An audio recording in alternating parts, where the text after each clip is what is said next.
नमस्कार मित्रमैत्रिणींनो, आदियोगिनी चॅनलमध्ये पुन्हा तुमचं एक स्वागत आहे.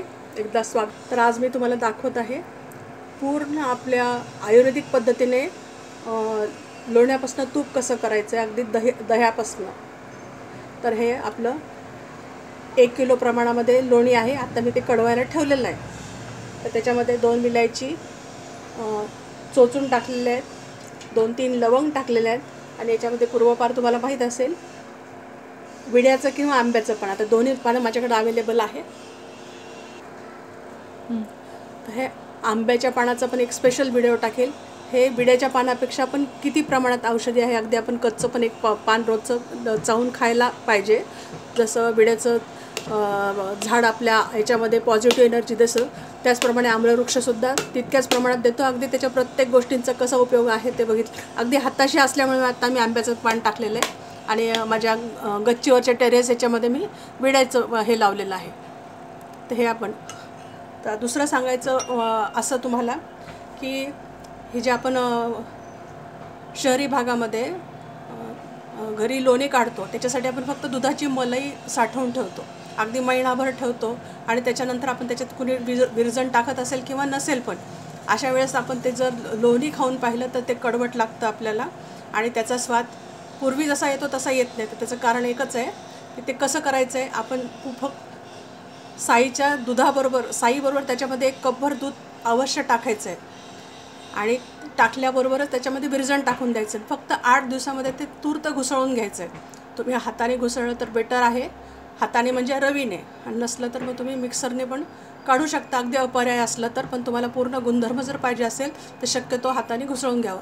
आता हे मी मिक्सरनेच केलेलं आहे. माझ्याकडे तेवढा वेळ नव्हता. जेव्हा वेळ असला किंवा उल्हास असेल माझ्याकडे त्यावेळेस मी आपलं ते तसं करत असते. ते केल्याच्या नंतर काय होतं, मग ह्याची पूर्ण कढवताना पण पूर्ण अगदी बेरी हे करायची नाही आहे. आणि शक्यतो तुपापेक्षा तुम्हाला लोण्याचा वापर जितका जास्तीत जास्त करताल.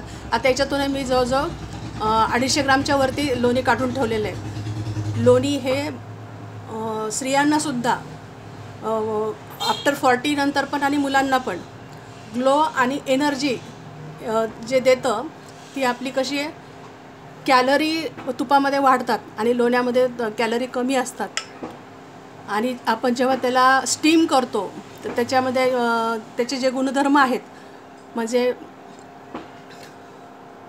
जे बॅक्टेरिया आपल्याला आवश्यक आहेत त्या पूर्णपणे नष्ट होतात आणि लोण्यामधून ते आपल्याला पूर्णपणे मिळतात. म्हणजे मला काय म्हणायचं आहे, तुम्हाला हे मिळालं असेल,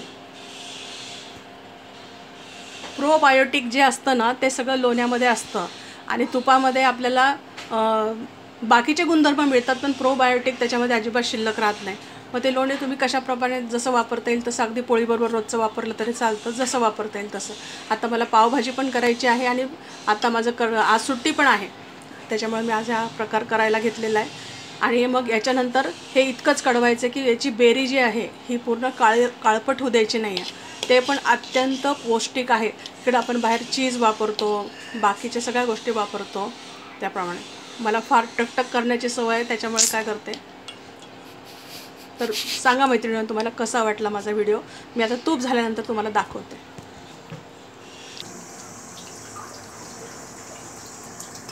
आता हे आपलं तूप पूर्ण तयार झालेलं आहे. याच्यापेक्षा याला जास्त कडवायचं नाही आहे.